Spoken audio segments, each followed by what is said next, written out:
Maybe I should close my my window. There's a work group out there. Yeah, we did the same. There's all kinds of work going on outside. You see us, Brittany? I don't, not yet. Huh. Might just be my internet. Okay. I love that you're all here. I feel so safe. There you are. You're live. Okay, we're there. We're live. Awesome.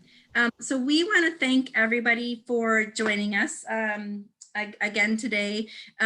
So we usually do the National Biodiversity Teach-In in February on Fridays, and occasionally we pick another day. And then in this age of COVID, we got lots of requests from people to see if we couldn't get folks to come out and present for these. And one of the people that heard our call is the Mata family. And I'm very excited to have them here today. They've actually been participants of the Teach-In and now are joining us to show us everything that they know and they're doing. And we really, really appreciate them. Now, if you're in Zoom, you can send questions via the Q&A feature that you'll see. It looks like 2 chat bubbles. And if you're watching us on YouTube, you can post comments into the YouTube live stream, and we will pause and ask the Mata family those questions. So please enjoy your hour of learning from the Mata family. I'm gonna over now to you. Thank you. Thank you, Ms. Deb. Well, good morning and good afternoon to everyone. We are the Mata family. My name is Donna.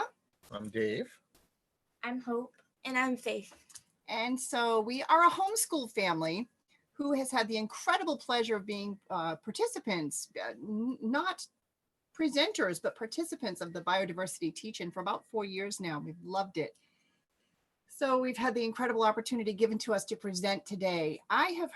We have heard professors, photographers, videographers, just amazing people, ecologists, all types of scientists on this programming. And we're not coming today as licensed experts. We're coming today from the perspective of citizen scientists and homeschoolers, which is just a fancy name for students and teachers, just like anybody else.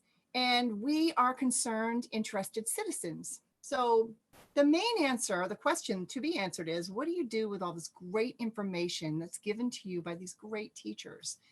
And it can seem overwhelming when you start to think about ecology, our environment, bees, just trash. What do we do with all these issues and how do we manage them as people? So today we're going to do some very easy breakdown. We have a slideshow and we're going to talk about three very manageable things we can do. We're going to talk about straws, beeswax wraps, and how to make recycled t-shirt bags. And we're going to do all that in an hour and have fun. So without further ado, we're going to screen share and we're hopefully going to do this very, very well. I'm going to just pop over here for a quick second to show you our slideshow that we began. Okay, so hopefully you can see that and we will begin. So the question starts, why beeswax wraps? Oh, and we're called the Red Schoolhouse, by the way. And the reason we say why beeswax wraps is because that's a simple thing and it's a pretty thing that we can manage. The effects of plastic on our earth. And we're going to talk about that a little more in depth. So you might be like us and thinking, I'm just a regular person living on this earth and loving it, but concerned about the problems that face all of us. And so what do we do? What can we do individually to preserve our planet? We don't have a lot of money, we don't have backers, and we don't have a lot of mega funds to handle these issues. And we're all dealing with these issues. There's so much garbage that we now have mountains and islands made from garbage. We have gases that are harming our atmosphere. There are chemical spills and oil spills we hear of, and we just talked about islands. But this is not all negative. I do not want anyone to think we're going to go into a very sad presentation because there is great news. Hope. Hope. This is hope-filled.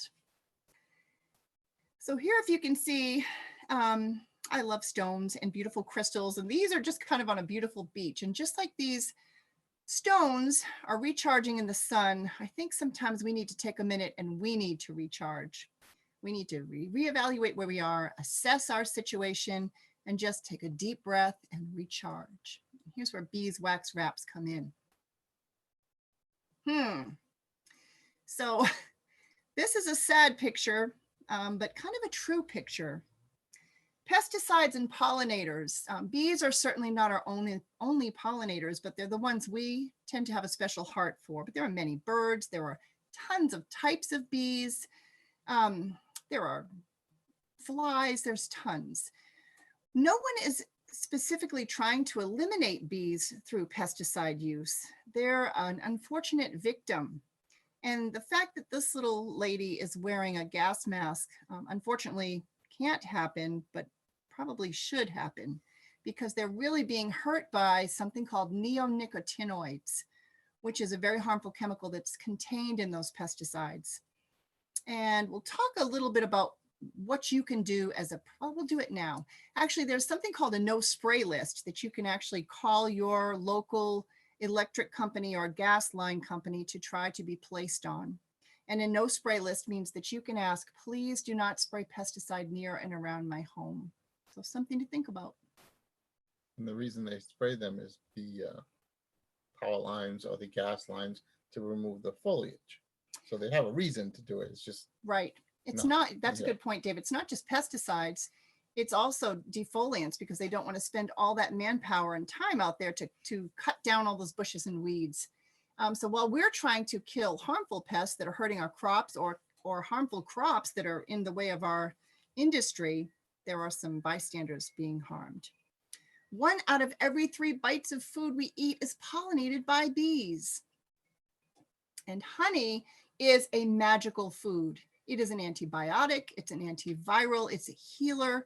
It contains all the nutrients we need to sustain life, and it's made by bees, which is just phenomenal.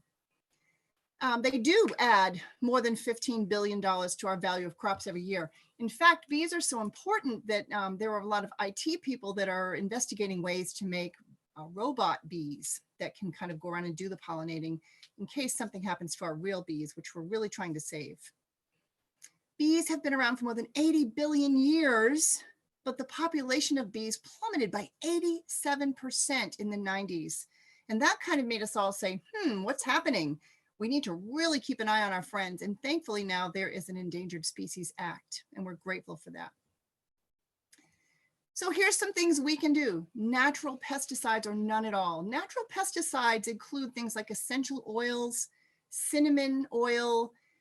There's a lot of things, if you research, that bugs just don't like to be around, some of the mint oils. And you can also plant marigolds around your gardens or raised beds, and those are great insecticides. Salt's a little tough on the soil. Yeah. Hope is saying salt. It's a little tough on the soil, but sometimes, yes. You can grow pollinator flowers in your garden or around your house. So we want to focus on being a bee-friendly environment. You can also put out little bee gardens, which are shallow little plates or the bottom of a terracotta pot with some rocks or marbles and some shallow water so they can land and drink. Use caution in planting your yard flowers. Try to ask the nursery that you get the flowers from, do you use insecticides? Because that's kind of where it starts, and the plant itself. So even if you don't use, if they were grown in insecticide soil or on their leaves, it'll still affect the bees. And lastly, if a bee lands on you, do not panic. I have actually had a bee kind of crawl into my nose, which was a very tense moment, I'm sure, for both of us. But I sat still and she kind of left, and we were both very happy and no harm was done. So just stand still and they'll leave. So here we have beeswax wraps. Here's that great picture of how you would use it, because when I first heard of beeswax wrap, I was not sure what that meant at all.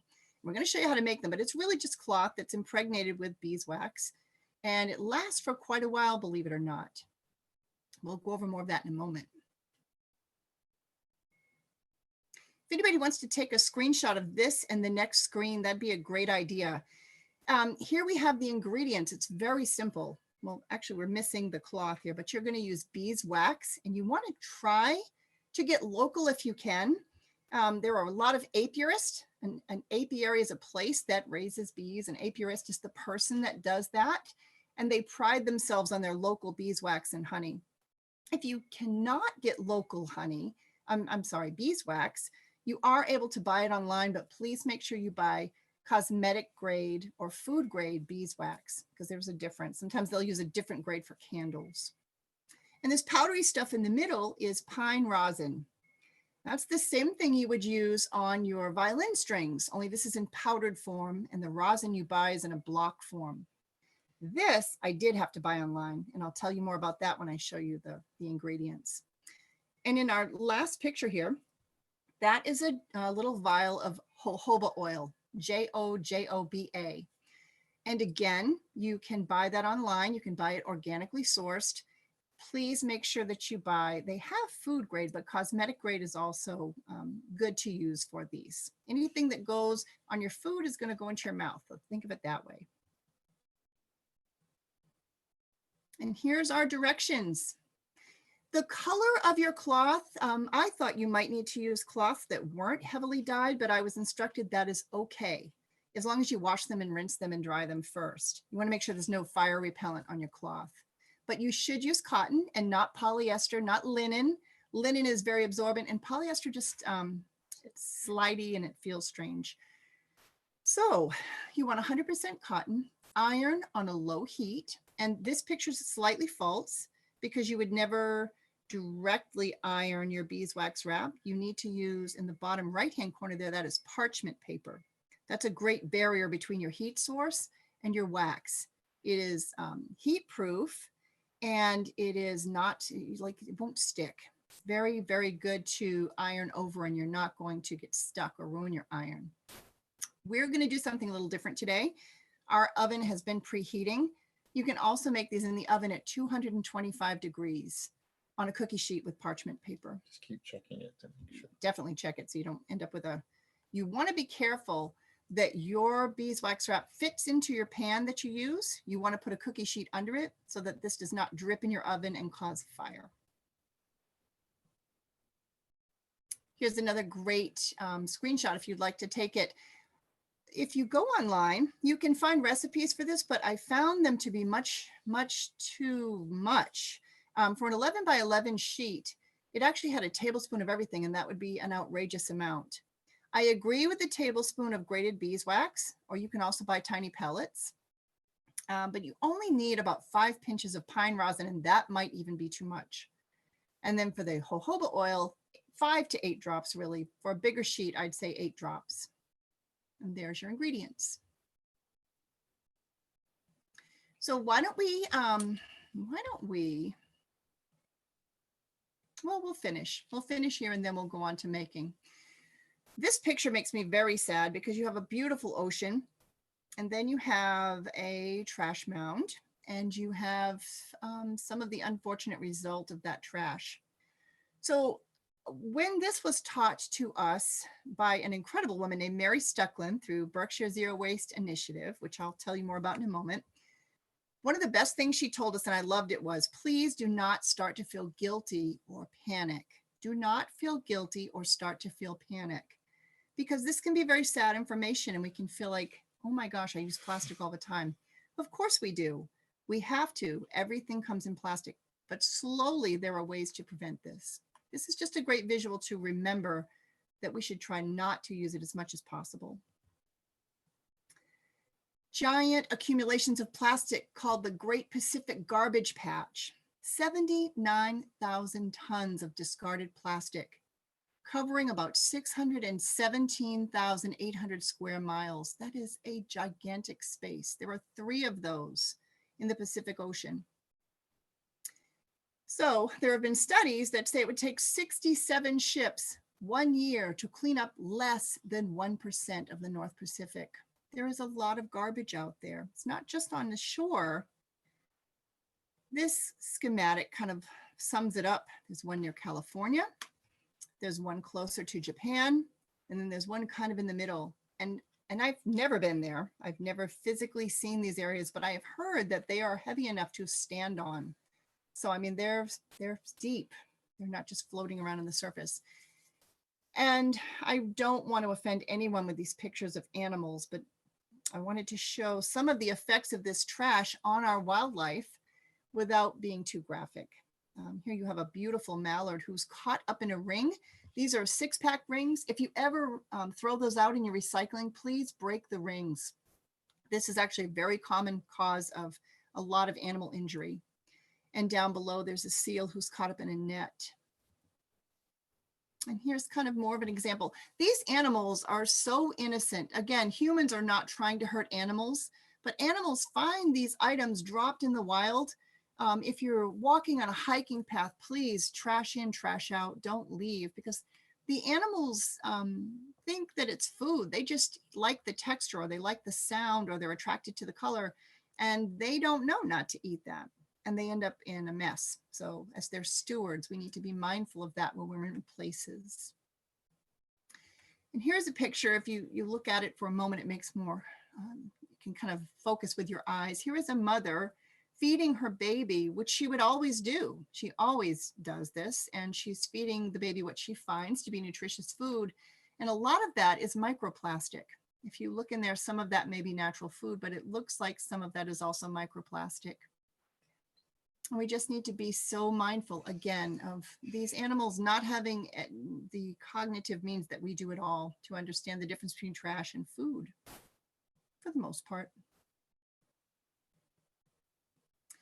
This was kind of a sobering thought for me, but it was a hopeful thought for me, because I know that this makes it more in my control. This means my hands can do some positive work. There are estimates that each person daily uses 4.5 pounds of plastic waste. We produce that.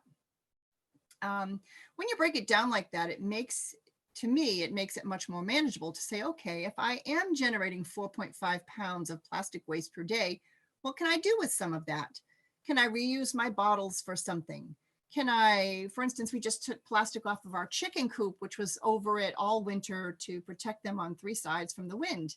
Well, now we're going to take that big plastic sheeting and we're going to use it to maybe weed barrier, or to do like a drop cloth for painting, or cover a hole in something temporarily. But then you have to balance that between, I don't want to start hoarding all of this garbage. So this is a very real concern for a lot of people. I do not want to have plastic overwhelming my home, and that can happen quickly too. So here we have some beautiful waste facilities that not necessarily recycle, but will take your recycled garbage and sell it to other people. PVC pipe, if you're no longer going to use, you can take it to these areas and they will repurpose it for other people who are looking for project materials. So look in your area and see if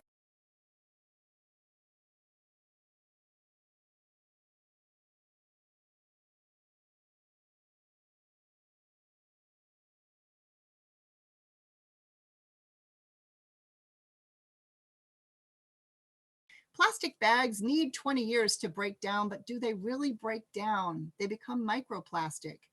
And excuse me, the thing about plastic bags is they float in the water and kind of bubble up, and they can resemble jellyfish, which cause animals to come up and eat them if that's what they choose to eat. I think this is a little misleading because it says to break down, because plastic never really does. But again, plastic bottles, 450 years to break down into microplastic. Plastic containers.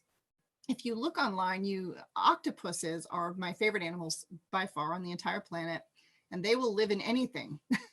So you can find them living in glass bottles, plastic containers, which in itself is not terrible, but that's not its purpose. It's just sad that that garbage is in there in the first place.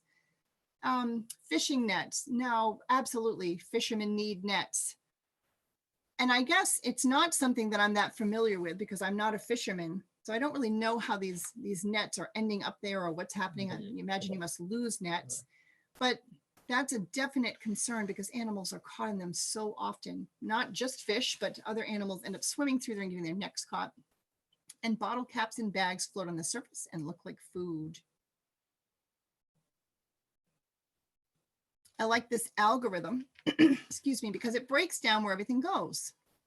I do not like this algorithm because it lists non-hazardous and hazardous waste. So they list as non-hazardous municipal waste, industrial waste, medical waste, special waste, and treatment waste, and agricultural waste. So these things happen. They're not hazardous in the sense that they are toxic, except they're having a toxic effect. One way, for instance, agricultural waste is having a toxic effect is when you have large farms, which are an important industry, but when you have large farms and that waste is sometimes funneled into waterways, yes, the fertilizer is damaging, and there's a lot with GMOs, which we're not even going to talk about today, but they in themselves cause a bacterial bloom, and that bloom causes acidity, and that will kill animals and the life in those waterways. So there's just I think as people, we sometimes think that, well, there's a waste management facility that takes all this and packages it up neatly, and then the problem is solved. And you know, that may or may not be the case. I know a lot of our cities and towns are really doing a great job in taking care of us, but what about the waste that gets missed? So it's, again, just something to think about. Hazardous waste are a whole different story. That's when you talk about your toxic chemicals and your oil spills and metallic waste that are very dangerous. So it's good to know about. This slide I do like, and I'm not going to read the whole thing to you, but kind of take a screenshot or take a peek if you want, because I like the positivity and the actions that you can take on the slide to the left. I like how it talks about most favored and least favored. And in the most favored area, you have reduce, reuse, and recycle. That should become our mantra: reduce, reuse, recycle. Can I share rent? Can I share rides? Can I maybe buy some clothes at a secondhand market as opposed to buying them brand new? Brand new is fine. That's terrific. There's nothing wrong with that. There's no shame in that whatsoever. But it's just something to think about. And how long can I keep it? And if I buy something firsthand and I'm tired of it, or I no longer want to use it, can I pass it on? Can I send it to a secondhand market as opposed to just throwing it away? And we're also going to show you how to make t-shirts. So that'll be fun. At the bottom, and actually in this top right corner, it also shows in the 80s, 90s, we started thinking maybe we can combust for energy our garbage. Combust means just to burn up. A great idea at first because it rids the land of the trash, but then there were a lot of issues with the now toxic air that was creating. So again, our industries are working very hard to create filters and learn new innovative ways all the time to dispose of this garbage, which is not going to go away, and still keep us safe. Okay, I'm going to take a break from talking and give this over to Faith Mata. Hi, everybody. I want to make sure that no one thinks that you have to be like guilt tripped about having no plastic. Plastic is a major part of our lives, and there really is, unless you have like years of trying to stop, you cannot really not use plastic. And on this slide, there's a bunch of straws. Straws are one of the main ways to like, I don't know, like create waste. And it's like something you don't even think about. You use it whenever you ever go to a restaurant or things like that. And there are lots of ways that you can like go online and buy like metal straws with like silicone like nozzles on the top, or you can also just maybe go without a straw. You don't really need one all the time. Another thing you can do is, like my mom was saying, buy secondhand, and it's not like right off the shelf, but it's great still, and it has its own little touch. So you can really just, even small changes make a big difference. And I like that point. I like that point a lot, Faith. There are 8 billion people on this planet, about, give or take. And if every one of those persons used a straw every day, that would be a lot of straw waste. And straws are a big insult to our planet, but there's a lot of cool things you can do with them.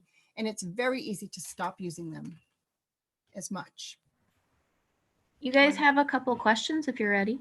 Oh, Sue, we are so ready, Brittany. Thank you. Okay, the first one is, do you guys have one project that you love more than the others? And do you each have a different passion, or do you have a common passion as a family? Who would like to field that first? I like the t-shirt bags the best. Do you like t-shirt bags the best? Yeah. This is Hope talking. So I like those book bags. They're really cool. t-shirt bags. How about you, Faith? I also like the t-shirt bags. I thought it was brilliant because I had a lot of shirts that I was sad about losing because I was growing out of them. So there was like a lot of shirts that I could turn into bags and then I can use them for years to come. And I thought it was really a brilliant way to just recycle.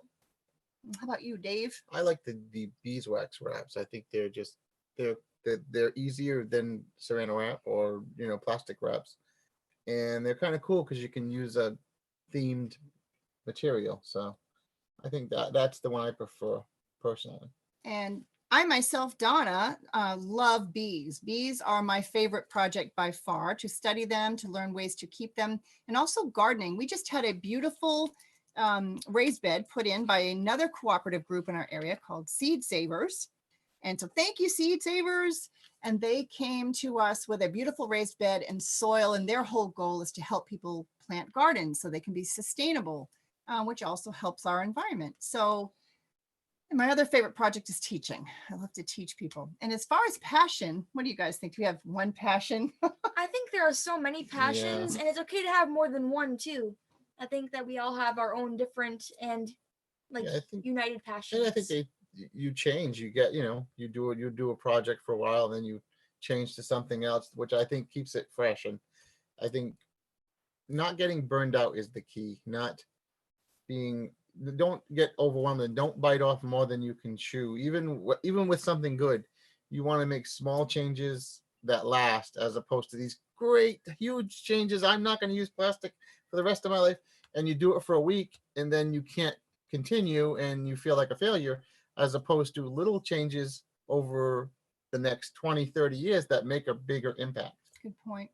And the last thing I want to say about that is, yes, we have a group passion because we approach things like this webinar.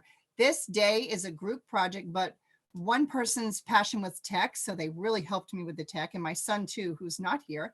One person's passion was creating items. One person's passion was organizing. So I find that teamwork is what really helps us the most, but we definitely have our individual passions as well. Yes. That was great. The next one is actually from the Q&A in Zoom from Chris. And he asked, do biodegradable bottles and plastics still up in landfills? Would it be better to just reuse or even compost these? Thank you for saying that. So you're asking if biodegradable bottles still end up in landfills? Is that the question? Yeah, biodegradable bottles and plastics. Okay. So yes, unfortunately, they do still end up in landfills. And so the best way to handle that would be to purchase your own glass. Well, you could purchase a bottle. They have some very good plastic bottles as well, but I prefer glass bottles, and it's just easier to fill. Fill your own bottle as you go. Clean water, spring water, whatever you choose to drink, and it looks pretty and you're helping. A lot of times, I'm not sure if we as a country recycle correctly. So I don't really know where everything truly goes. And again, it's not the industry's fault. I think sometimes it's user uncertainty or what have you, but I don't think there's ever a fail-safe recycling situation. So whatever we can do personally to become zero waste really takes that step out of that footprint. Does that help? Yeah, that was great. Next one from YouTube is, do you guys have any ideas or shopping tips for reducing the amount of plastics we buy? Ooh, I can take that one. Tremendous question. If you go to bulk item stores, instead of buying your oatmeal in a container that's usually it's like a plastic, it's a cardboard container wrapped in plastic. If you go to a bulk store, you can bring your own clean mason jars or glass containers, and you're not using they'll tear the item so that they find the weight, and then you're only paying for the oats, and you don't have to pay for plastic and the labeling, and it saves you money, but it's also there's no waste. So when you used up your oatmeal, there's no waste that way. So can I add on to that, Yeah. Dave?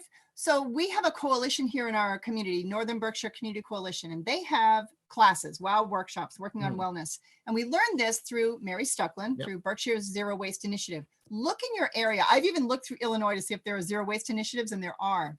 And see if anyone's willing to come and teach a group how to do this. When we first heard this, I thought that is overwhelming. I could not see myself doing that. But we've done it. You can actually bring your clean glassware to the deli, to the meat section, to a Whole Foods place, and they'll TARE, they will tear it down, weight it down to zero, and fill it. And now you've got these beautiful containers of glassware full of food. And then you can just keep bringing them back and forth. And it really, people are very receptive to that if you handle it right. We were also advised this. So the advice was, don't just go in and say, look, I'm tired of plastic. Big industry is killing us and we want to use glass. Yeah, don't be negative. Right. Be very positive. Right. But if, like honey, right? Flies to honey. So we'd love to try something out. We're trying to be zero waste. Would you consider this? This is clean. How can we help the environment? And they're so sometimes shocked that we even think of it, because that's where we're at now. We don't even think of it. So awareness. And it saves them, like the deli. If you just have a pound of bologna and they use one sheet of plastic to weigh it and then give it to you, they're not worrying about plastic bags too. So it kind of, that's a great question. Thank you for that. Awesome. Next question is for Faith.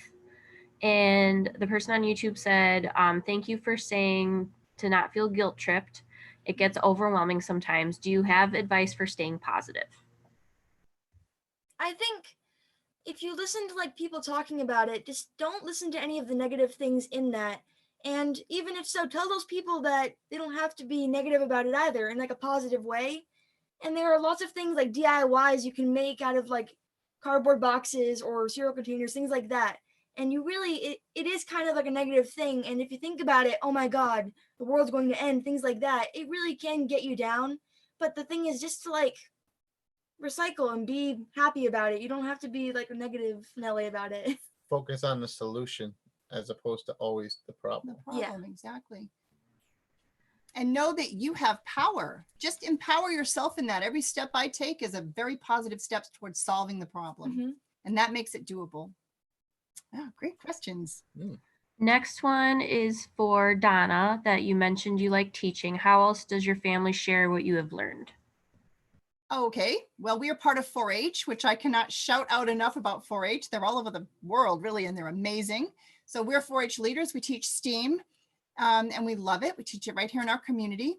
And how else do we do that? We, one of my daughters, Hope, is part of FEMA. So she teaches Stop the Bleed to different area groups, to different libraries and youth.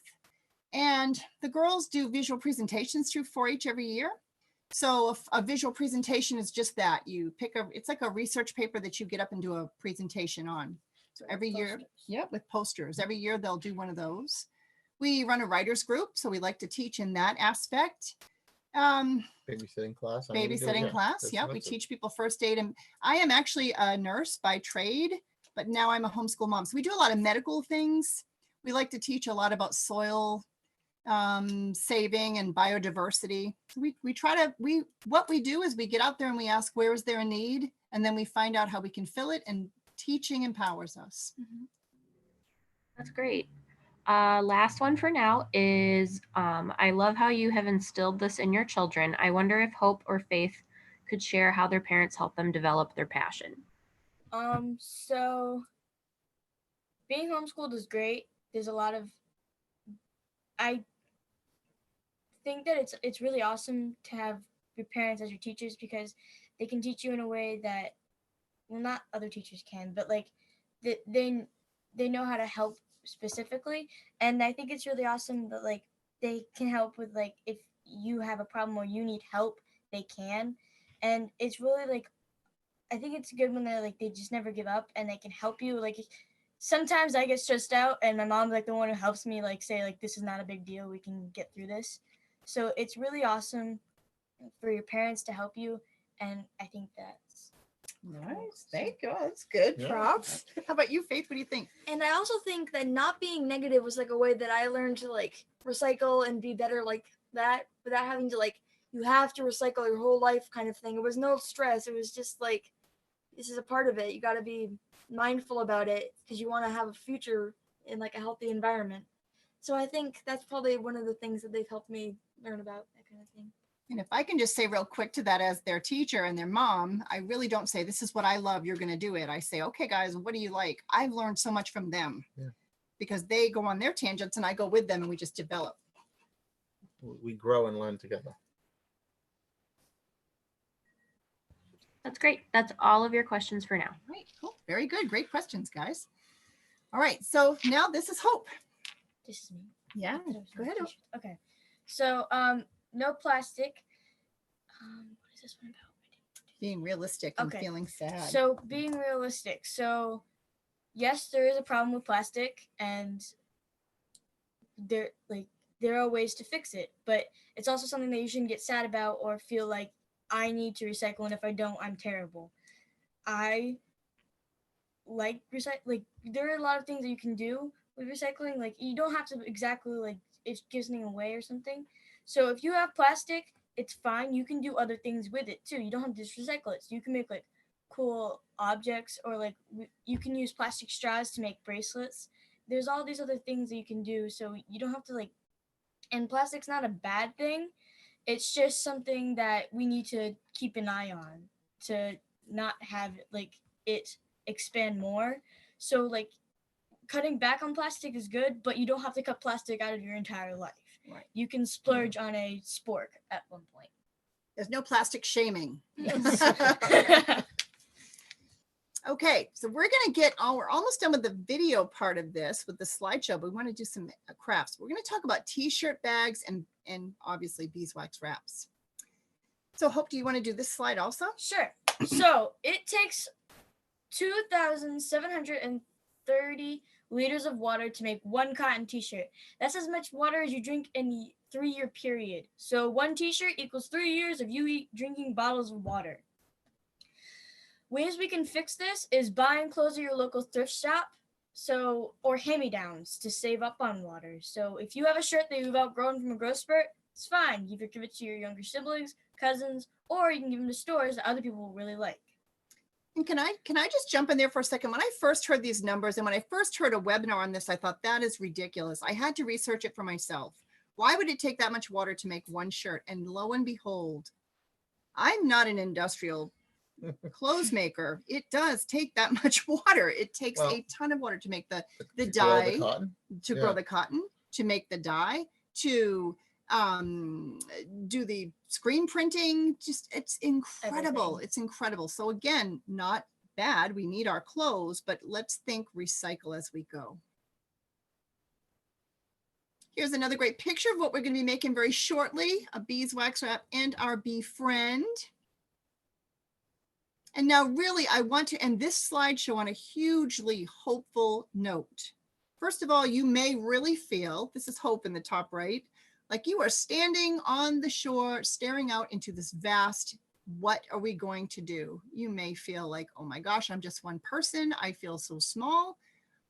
Hopefully we can leave you with giant hope and positivity in this. Rosie the Riveter, we can do it. She could do it then in a very trying time. We can still do it together. And I just love this quote. The elevator to success is out of order. You'll have to use the stairs one step at a time. That's perfect. We are not going to fly through this, but we can do it. Well, we don't have to fix the problem. We have to take the steps that we can. And if we all do that, then the problem will be fixed. I have to cite these incredible people. I know that you're not going to be dealing with them directly, although maybe someday you will. You may hear them talk, which would be great. But we have Northern Berkshire Community Coalition. I'm sure that in your area, there may be coalitions that you're not aware of. We certainly weren't until we started researching into this. So check it out and see what's there. We have Berkshire Zero Waste, but Zero Waste has become a huge initiative nationwide, I think worldwide, actually. And I have to shout out to 4-H, which just really is all about youth leadership. So I'm going to leave this for a quick second. We are by no means the authority on everything or anything really, but we are the Red Schoolhouse. We do homeschool, which simply means we do school at home. I have incredible respect and regard for public school teachers. My son is one, Most of my children went through public school and it is fantastic. Private school, charter school, whatever school you're in, take advantage of your time to learn and ask a million questions. And this is our email. If you have any questions, feel free. We can direct you in any way we can. And that, my friend, is the end of our slideshow, but not the end of our talk.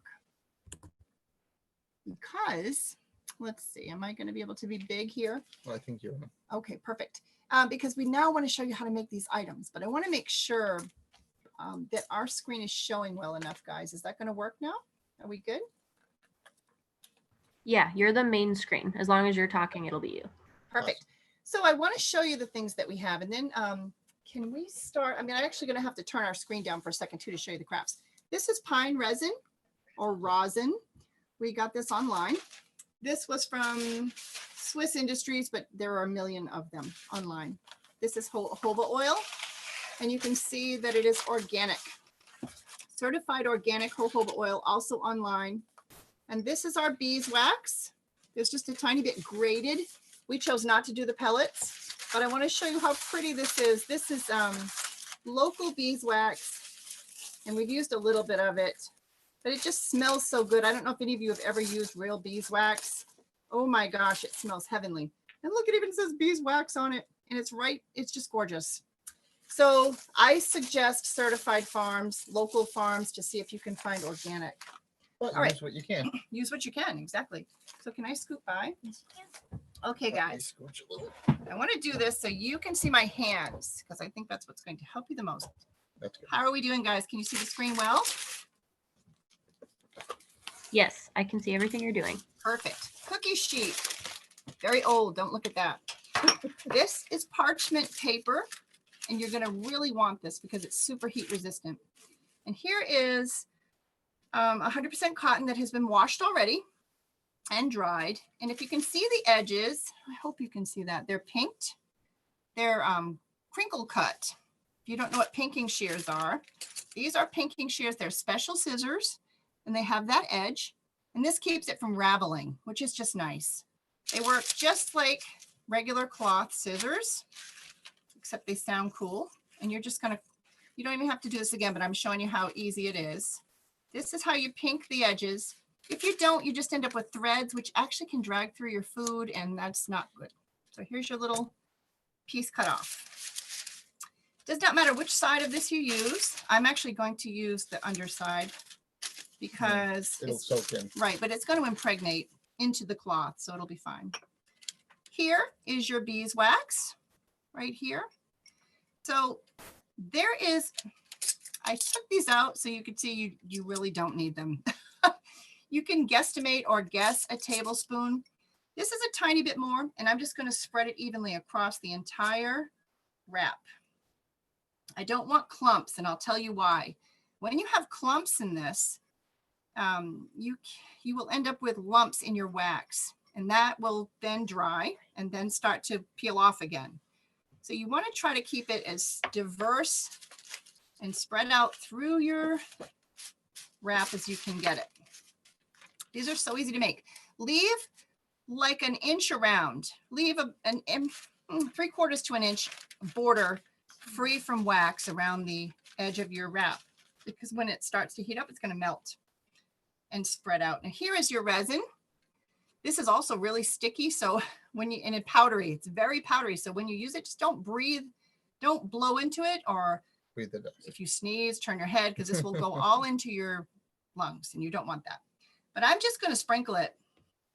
Again, you do not want a lot. This is super sticky. If you've ever touched a pine tree, that's exactly it. It's just a dry sap. Hold on one second. I'm sorry. And it tends to be very gooey. That helps the wrap stick to itself. It does. It's super good. Oh, we didn't open our jojoba I oil. got it. Okay.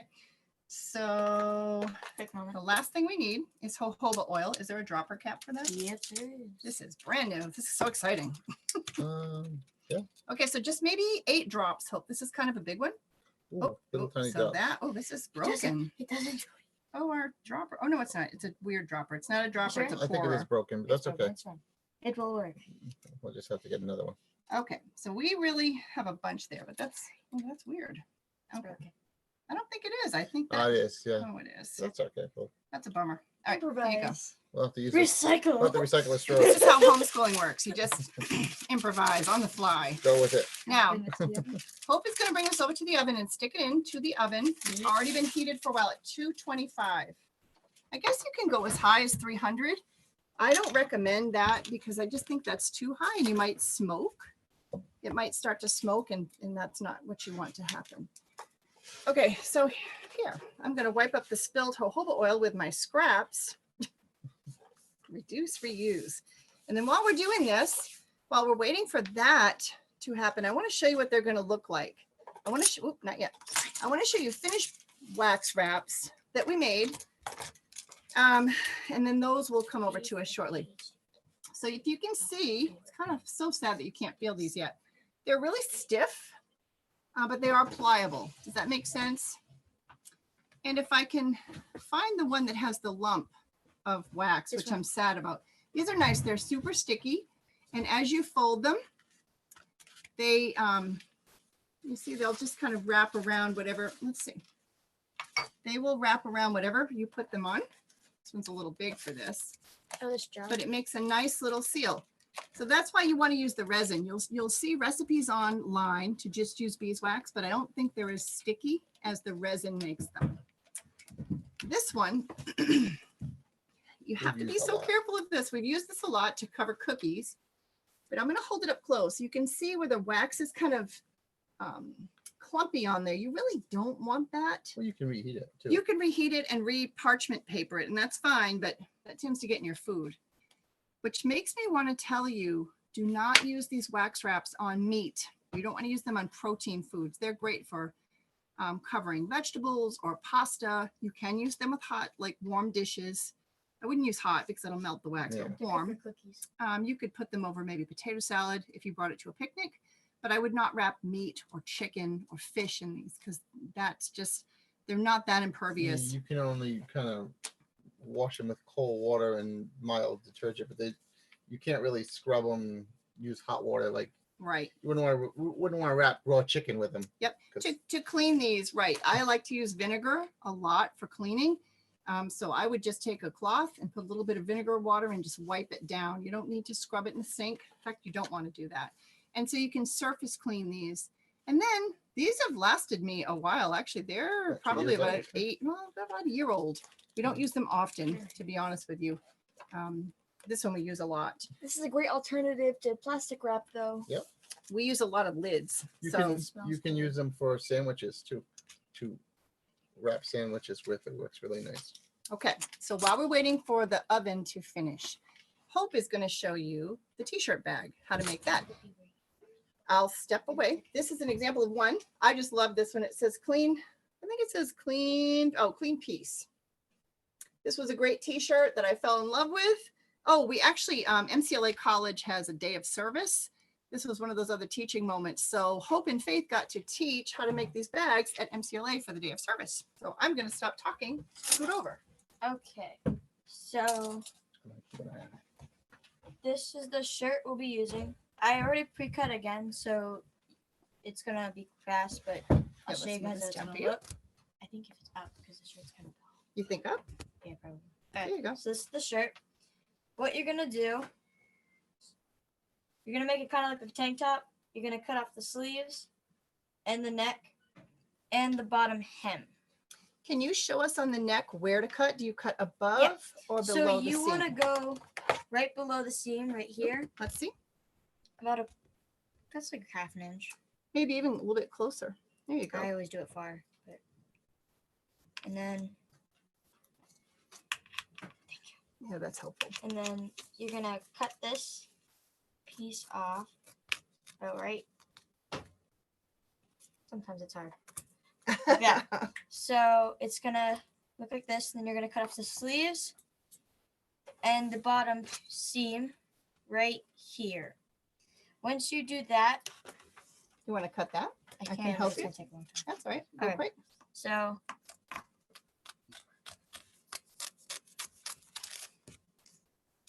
Now, when you're making these bags, if you want, if you're an artist and you are a fabric artist and you really like them to be precise, you are certainly welcome to measure. We are not going to do that because we're doing this video, And my bags never come out precise. So. but you're welcome to measure and do all that. All right. So once you do that, you're gonna have it. It's gonna look like this. So your sleeves are gonna be off, neck's gonna be off, and you'll have cut. What's the Strips. Thank you. You're gonna cut strips about an inch long and about an inch wide. Mine are kind of thick and then they get tiny. That's what happens. But so if you want tassels on the inside, you want to flip your shirt inside out. If you want tassels on the inside, keep it the way it is. I like mine on the outside. So this bag, you want to tie them like this. Does it matter if you match your tassels up one to one? Not really. I don't, but if you want to, you can. Oh, there you But- go. So you want to tie them twice, and these bags are not really good for like pens or money. These bags are Money would because- be bad. I've lost money in these bags. So what you want to do is these are better for like groceries when you have like vegetables or like this is I use these as book bags because the book really can't go through these holes. Do you want help tying? Yes, Can I help please. you? I'm slow. No, you're So- not. You're talking. You want to I tie mine twice. And so these bags are really good if you have like a shirt that you've outgrown but you really love it. So they're really cool. So you want to make an awesome bag. So they're really cool to make and they're super easy. These are great for the gym. Yeah, or swim. Like Yeah. anything that you can hold because you don't care if these get wet. Because you can wash them because it's like a shirt. But I wouldn't use this for like meat or anything.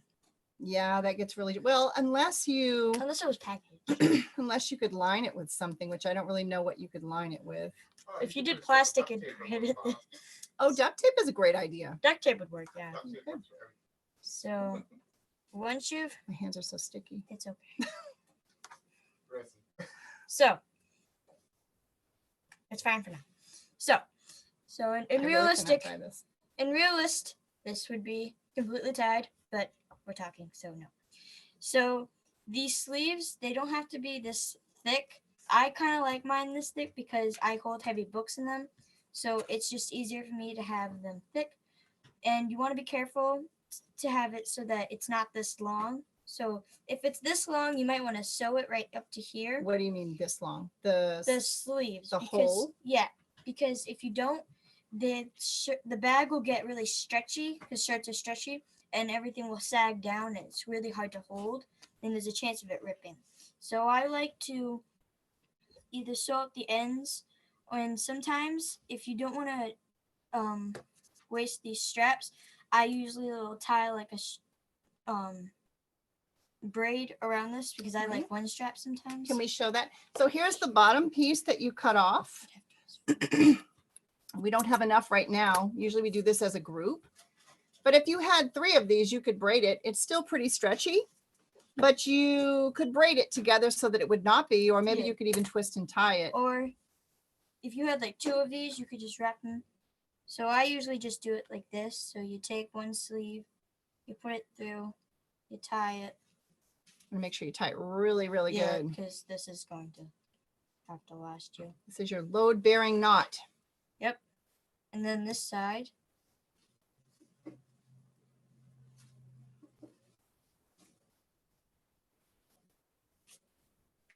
These are fun for the beach because you can just throw your towel in there And voila. and your Have- lotion.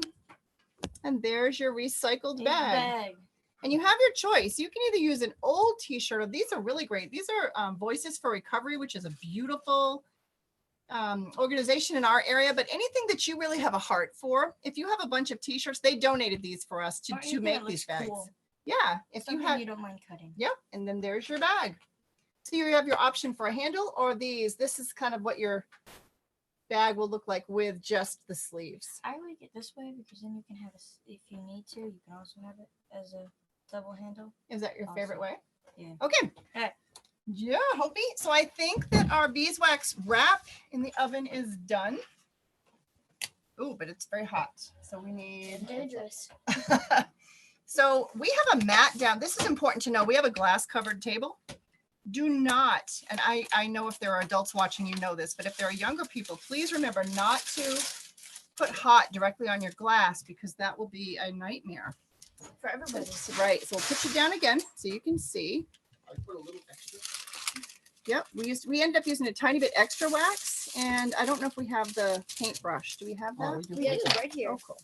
So this did not, I don't think here's a fail. We failed, but not really, because we can just redo it. I think we actually needed more because it's a bigger piece of material. We needed more jojoba. This is going to be okay. It's going to still work. And if you can see, can I have that on the parchment here? You can see the wax is on the parchment. That's why you want to line your cookie sheet. So it's down here, which is fine. It did exactly what I wanted it to do. It came through onto the wrap, which is not ready to use at all. And it's actually perfect the way it is. I don't have to spread anything out right now.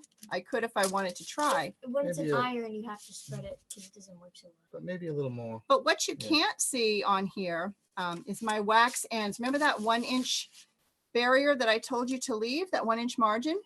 Well, here's how you learn as you go. We're used to making these with the iron. So when I iron this on parchment, that whole thing just gets smoothed out through the whole wrap. So my liquid would liquefy and it would go all the way to the edge. Apparently, when you make these in the oven, that does not happen. But it's still a success because my wrap in the middle is exactly what I want it to be. So here's my suggestion to you, and this is how we learn, because someone asked, how do you teach your learning? I usually do it by my mistakes. So let's do that. So if I were to make this in the oven, I would then want to put the beeswax all the way to the edge and my rosin and a couple more drops of jojoba on the outside. So say I used, Like 8. pending my Yeah. breakage, which was sad, I used about 8 to 10 drops. So for this size in the oven, I might want to use about 10 to 12 drops. You just have to feel for yourself also because believe it or not, and I'm not using the old excuse, different temperature ovens change items a different way. So if your oven super heats up, you're going to want to be more careful with smoking that oil inside there. This didn't smoke at all. No, it was pretty quick. Would the So- microwave work? Nope. No, you do not microwave this. That would be a bad idea. So to recap, if you're going to iron, leave your margin. And if you're going to put it in the oven, do not leave a margin on the outside without wax. That's just really. Okay. We can even try and, well, I think we're going to leave it at that because I'm very happy with what the inside did. The inside is very sticky and it's very, The inside. can I see looks- the bowl so I the can just inside show? looks like it should be the outside. So now you will be able to see the inside. When I wrap with this wax wrap, which is already cooled off, it's Yeah, going to, The rosin makes it stick to it's itself. perfect. It's going to stick to itself, which is exactly what I wanted it to do. It's got nice folds. It's got a nice seal. And that's it. I'm happy with it. We just could have used more on the outside edge. All right. So guys, we have covered today beeswax wraps and bags Bees. and bees. And I just want to really put a plug out there for our friends, the bees. Some people are afraid of bees, understandably, especially if you've ever had an allergy or a bad sting or bad experience. Bees can be terrifying. I remember when I'm 50, when I was younger, bees were everywhere. You couldn't play outside without getting into the bees. And as time has changed, I find myself looking for bees. I actually hunt them to see where they are, and there aren't that many. And if you notice, a funny thing has happened with our bees recently. We'll find bees a lot that are just laying down on their side, and that's not normal bee behavior. And so I've actually been able to pick these bees up and lay them in my palm, and they're so sweet and fragile at that point, still alive, but just very stunned. They just look stunned, like they're not, their proprioception is off. Bees use a radar to get back home. They know what's happening. And when they get in touch with these pesticides and the neonicotinoids, that has neurological effect on them and they become dizzy and disoriented. So if you find a bee that looks like it's just kind of concerned, get an adult if you're a youth. If you have allergies, please do not do this. But if you find an adult that's comfortable enough to do this, maybe scoop the bee up on something and put it towards a flower. Because that bee that I had that had no intention of stinging me, I put her inside a morning glory, and she literally curled up inside the morning glory, just kind of laid there. There was some dew in it. She washed off her little antennae and her wings. She reoriented herself, and then she flew away. And it was a great bee moment. Again, if you have allergies, or if you Don't know if you have don't know if you allergies. have allergies, or if you're young and you're a child, please do not do these activities, because bees deserve our respect. They can sting you if they don't want to. Bees never intend to sting anybody. That's really a defense, and then they die. As soon as they sting you, they lose their stinger, and that's the end of their cycle. So they don't want that either. Can we use a piece of paper to pick them up if they're petrified? You could use a paper, scoop it up, something to kind of scooch them over to grass or flowers. And again, you don't have to do that. That's just my personal goal in life, is to save the bees. So Brittany, are there any other questions? The last question was what, and I am gonna say it wrong, I'm sorry. The jojoba, I think you called it. What does Yes. it do for the wrap? Okay, jojoba oil is terrific. Jojoba oil is actually used in a lot of shampoos, and I think makeup too. It's an emollient. So what it does, beeswax itself will melt. If you notice, I don't know if you can see this well enough, this wax melted nice, and the cloth is almost translucent now. Oh, you can see it, good. The cloth, see the border that's not filled with wax, how it's still white? This is like a wet, oily substance. So the jojoba causes the beeswax to liquefy and to impregnate into the material better. Because just the wax, it would be too crumbly. It would be. Like a birthday candle. It would be. Crumbly. I mean, beeswax is nice because it has some emollient in it as well, some natural emollient, but not enough. So that's a really great transducer. It just causes it to melt better at I think at a lower, I want to say this right, at a lower temperature point. So it melts faster, and then it impregnates into the cloth. And even just the heat of your hands when, if Yes. you take it out of your drawer and it's very stiff, Yep. just the heat of your hands kind of working it molds it to the shape of that's how it works. Absolutely. That is a perfect point. And so the beeswax is the wax. The resin or the rosin makes it super sticky. So as opposed to just being waxy, it makes it like super tacky, really tacky. And that is nice because then you'll get that great seal when you fold it so that it's folded over on itself. And the jojoba causes it just to soak right through. You don't want your wax only on top of the wrap. You want it through. And again, if you find your dropper is broken like I just did, be sad and try to figure out a way to handle that. Well, we'll have to repurpose it, one of the metal straws. That's right. But it didn't break in the oil. It broke in the Packaging. package. And I'm glad you didn't cut your finger. Me too. So I hope that answered that. Does anyone have any other questions, Brittany? Or I imagine when I first thought of this, I thought it would be super hard to do. That was my first thing. Wow, that sounds great. You can actually buy pre-made beeswax wraps. I find them to be not overly exorbitantly expensive, but it's more fun to make them, and it's a little more cost effective. And then you can give these as gifts. More Pick what personal. you want. You can pick the, Yeah, Dave picked this. He likes his wolves. well, They're beautiful. So you can I have a pick your question. style. Could you use a t-shirt? Oh, that's a great question. It's not cotton. about t-shirts, but you want like more sheets, like a sheet or a pillowcase would be a better.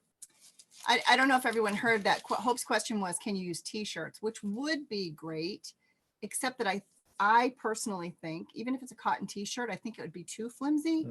And then I don't know how well it would stand up after. Might even have holes because you know how they. Yep. The weave. You need a tight weave. I think cotton, 100% cotton cloth is the way to go because it's tight.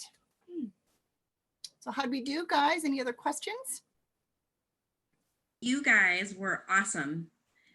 We got just lots of thank you for everything that you and they're so excited, and we were talking about you through our texts. And definitely want to invite you guys next year to be part of the teach-in, because we would love to do more show and tell, like, you know, this bag activity. Brittany said, I'm going to do that in my classroom next year with all my students. And Yes, Kids love so, it. so Yeah. this was just great, and everybody's enjoying it. So I'm glad. so much, Mata family. I can't think of a better way to close out this round of National Biodiversity Teach-In. And we just hope you guys keep us in mind for February. And Thank you. We will. We will. but you guys there, it was so fun. You're so inspiring, and you're all so wonderful. Oh, we feel the same about all of you. You guys are Yes. such great facilitators. Like, just, I have so much respect for all of you. Thank you for your You guys beautiful do an things. amazing job. Well, Yeah. thank you. It was very fun. Keep an eye on YouTube. You'll see all the viewers, all the kind of fun, you know, to see That that. is But fun. we really, really appreciate you. We look forward to working with you some more. I'm just going to check the chat. No, just excellent. Just people saying excellent. I wanted to make sure that wasn't No a last question. minute question. And so thanks all. You guys did great. Thank you. Oh, thank you. Wonderful. Be We well. appreciate you so much. Thank Bye. you. Thank you. Bye-bye. Zoom hands. Yeah, Zoom here.